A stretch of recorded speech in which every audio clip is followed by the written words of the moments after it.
Hai sahabatku, selamat datang kembali di Universitas Kreatif.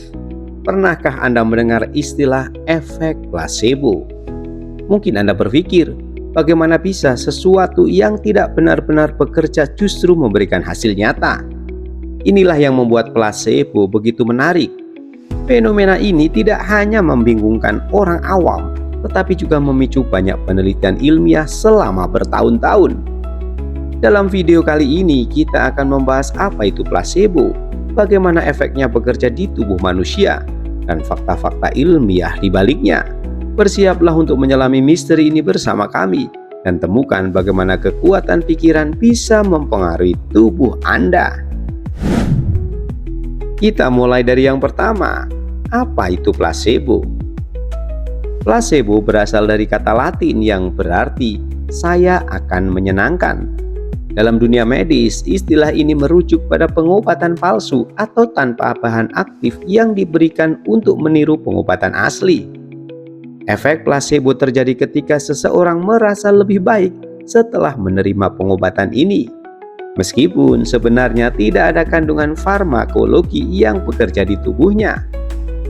Contoh sederhana adalah ketika seseorang diberi pil gula, tetapi diberitahu bahwa itu adalah obat penghilang rasa sakit.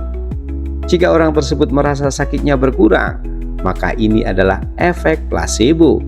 Fenomena ini mengajarkan kita bahwa kepercayaan dan ekspektasi dapat memainkan peran besar dalam kesehatan seseorang.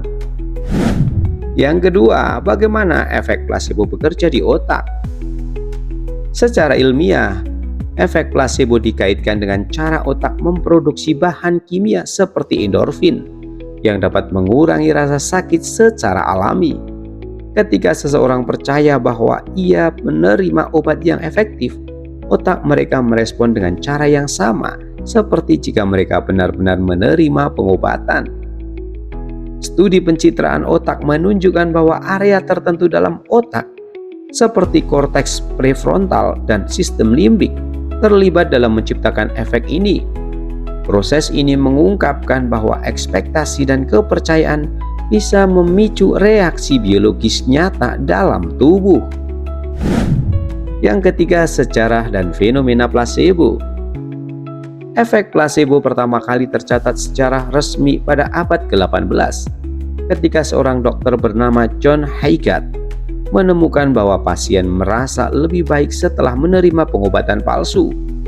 Pada saat itu, placebo digunakan untuk membedakan apakah pengobatan tertentu benar-benar efektif atau hanya berdasarkan kepercayaan pasien.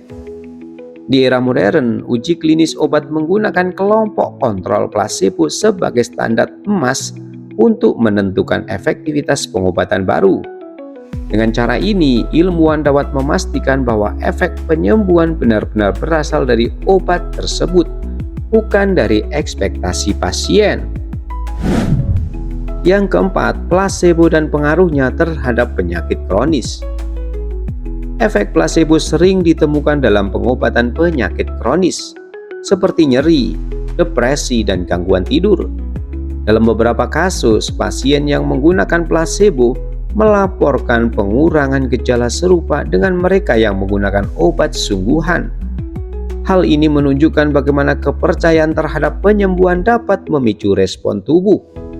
Namun, placebo tidak bekerja untuk semua kondisi. Penyakit yang membutuhkan intervensi biologis nyata, seperti infeksi bakteri, tidak dapat disembuhkan dengan efek ini. Tetapi untuk masalah yang melibatkan elemen psikologis, placebo memiliki potensi besar. Yang kelima, nocebo, sisi gelap placebo. Jika efek placebo adalah tentang harapan positif, maka efek nocebo adalah kebalikannya. Nocebo terjadi ketika seseorang mengalami gejala buruk karena mereka percaya akan efek negatif dari pengobatan tertentu, meskipun pengobatan itu sebenarnya tidak berbahaya.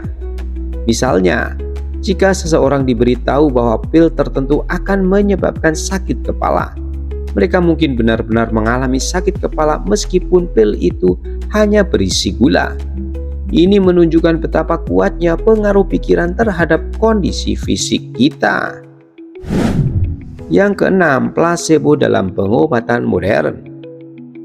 Di dunia medis modern, plasebo sering digunakan dalam penelitian untuk mengukur efektivitas obat baru. Dalam uji coba acak, kelompok plasebo menerima pengobatan palsu, sementara kelompok lain menerima pengobatan nyata.